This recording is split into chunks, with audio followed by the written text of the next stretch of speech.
Well, the winter storm is rolling in right as small businesses gear up for one of their biggest weekends of the year. KCCI's Amanda Rooker has a look at how some West Des Moines shops are preparing. It's been a busy day here at Momare Shop in Valley Junction, but with up to a foot of snow on the way, that could really stifle the small business Saturday foot traffic that this store relies on.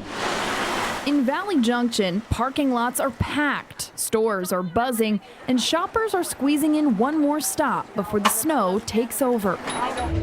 Inside Momare, owner Meredith Wells says the rush started early. In the 12 years we've been in Valley Junction, this has probably been our busiest Plaid Friday or Black Friday, whatever you want to call it, that we've seen ever down here. It's a strong start heading into one of their most important weekends of the year.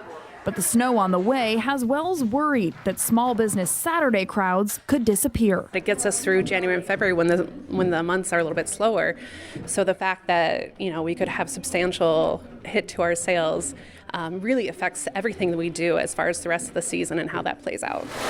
Just down the block, longtime shop owner King Au. We will be open unless it's, well, I don't know.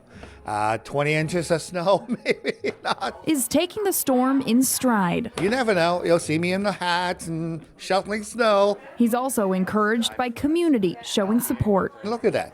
Whole parking lot's full. It's people are out shopping. They're in good spirit. Of course, you got to walk off that big meal last night, right?